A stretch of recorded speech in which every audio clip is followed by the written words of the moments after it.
आज की दुनिया ऐसी है जिसमें हम सभी आनंद की खोज में लगे हुए हैं। किसी को बड़ा घर चाहिए तो किसी को सुंदर गाड़ी, कोई एक गर्लफ्रेंड की खोज में निकल पड़ता है तो किसी को शो ऑफ करने के लिए बॉयफ्रेंड चाहिए। पर दोस्तों, ज़रा ध्यान देकर देखने की कोशिश कीजिए कि ये सब तो बाहर मुखी चीज़ें हैं, मतलब जो हमें सिर्फ बहुत थोड़े समय तक सुख का अनुभव करवा सकते हैं, और इसी के चलते हम अपने अंदर देखना बंद कर देते हैं। यानी कि हमें असल में क्या चाहिए हमें उसके बारे में पता ही नहीं होता। हम आंखों पर पट्टी बांध के बाकी लोगों के पीछे चल देते हैं। ज़रा याद कीजिए, जब आपने फ़ोन लिया था तो 4-5 दिन बाद उसकी खुशी कितनी कम हो गई थी। इन सब चीज़ों को प्रैक्टिकली हो जाने के बाद भी हमें ऐसा लगता है कि इससे कुछ बड़ा और अच्छा हमें और सुख पहुंचा सकता है। पर दोस्तों, इस दुनिया की चीज़ों से कंप्लीट सुख किसी को भी नहीं मिला। अब ऐसा नहीं है कि बड़ी गाड़ी और अच्छा घर होना गलत बात है, पर उन्हें पाने का जो रास्ता है उसे पार करते समय हमारी मेंटल स्टेट क्या है उस पर डिपेंड करता है कि हम कितना खुश रहेंगे। फॉर एग्जाम्पल, एक बार एक आदमी एक सुंदर से शहर के किसी आइलैंड पर घर लेने के बारे में सोचता है और 2-3 दिन बाद वो वहाँ पर जाता है। उसे घर के एजेंट से मिलने में काफ़ी समय लगना था क्योंकि उस एजेंट की फ़्लाइट लेट हो गई थी। फिर वह आदमी काफ़ी बोर होने लगा।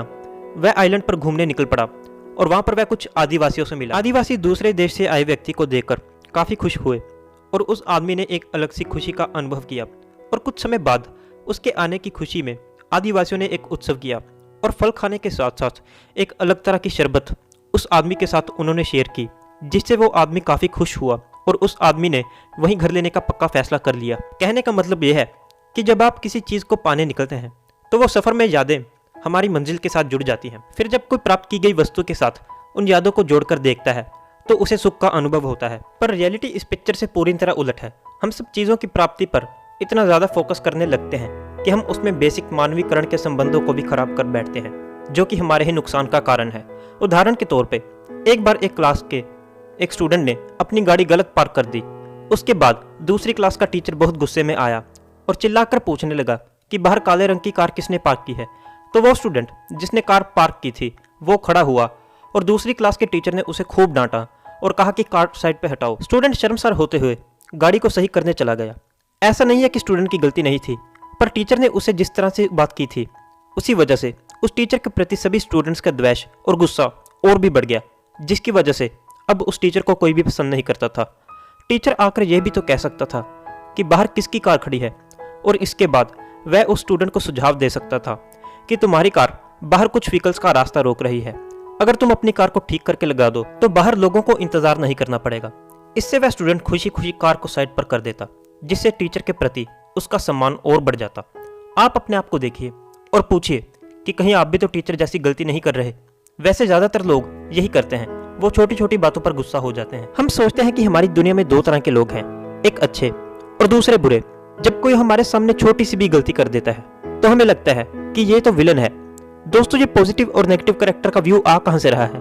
अगर आप थोड़ा विचार करेंगे तो आपको पता लगेगा कि ये सब टीवी और फिल्मों से आ रहा है। हमें दिखाया जाता है कि उसमें एक दूध की धुली घर में अच्छा व्यवहार करने वाली एक औरत और उसकी प्रतिद्वंदी एक दूसरी औरत जो हमेशा उस सत्युग की बहू के काम में टांग अड़ाने लगती है।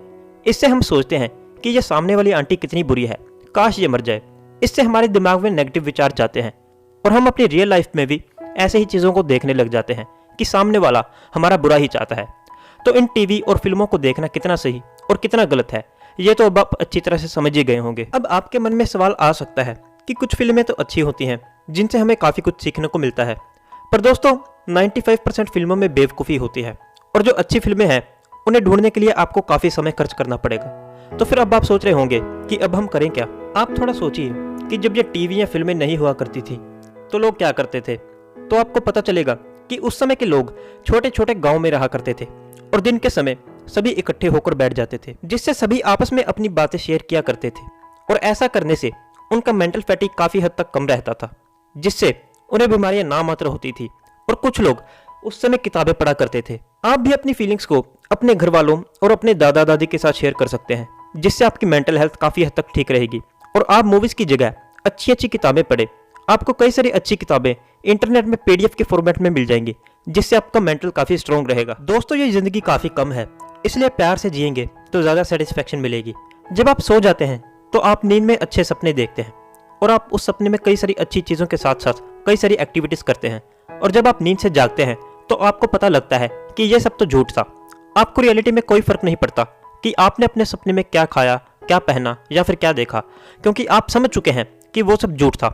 आपको इससे कोई फर्क नहीं पड़ता कि आप सपने में राजा थे या एक भिखारी। ठीक इसी तरह से ये दुनिया भी एक सपने की तरह ही है। जैसे अंधेरे में एक रस्सी हमें सांप की तरह लगती है, पर रोशनी हो जाने पर हमें पता लगता है कि यह कोई सांप नहीं बल्कि एक रस्सी है। पर अब आप सोच रहे होंगे कि अगर ये सब झूठ है तो सत्य क्या है। जरा ध्यान देकर देखने की कोशिश कीजिए, आपको पता लगेगा कि जब यह दुनिया बनी ही थी तो ना तो उसमें कोई महल था, ना कोई कार, ना फैक्ट्री और ना ही कुछ और। धीरे धीरे जब सभ्यताएं बनने लगी और उनका विकास हुआ तो उन्होंने चीजों को अपने हिसाब से ढालना शुरू कर दिया, जिससे इंसानों का ध्यान उन चीजों की तरफ आकर्षित हुआ। उनकी कामना और चाह बढ़ती गई और उनके दिमाग में यही चीज बैठ गई जो कि हेरिडिटी से पास होते होते हमारे दिमाग तक पहुंच गई। हमारे दिमाग के अंदर अब ये बस चुकी है। अब सवाल ये उठता है कि असल में आनंद किस में है। तो आपको इसका जवाब ढूंढने के लिए कहीं बाहर जाने की जरूरत नहीं, आप उसे अपने आप में महसूस कर सकते हैं। आपको ये देखना होगा कि आपको किस तरह के काम करने अच्छे लगते हैं। तो ऐसे में अगर ये सवाल हम एक साधारण इंसान से पूछेंगे तो हो सकता है वो कहे कि मुझे टीवी देखना और गेम खेलना काफी अच्छा लगता है। पर अगर यही सवाल हम मदर टेरेसा से पूछते तो उनका आंसर ये होता कि मुझे लोगों की सेवा करना काफी अच्छा लगता है। इसी तरह से आपको अपने आप से भी यही सवाल करना होगा कि मुझे क्या करने से असली खुशी मिलती है। और दोस्तों, अगर आपने इस सवाल का जवाब ढूंढ लिया तो आप पूरी सेटिस्फेक्शन से अपनी जिंदगी को जी पाएंगे। तो दोस्तों, इसी के साथ मेरा आपसे विदा लेने का वक्त हो गया है। लाइक और शेयर करें अगर आपको ये बातें काम की लगी, और साथ ही साथ ऐसे इंटरेस्टिंग और इन्फॉर्मेशनल वीडियोस को देखने के लिए हमारे चैनल को सब्सक्राइब करना ना भूलिएगा।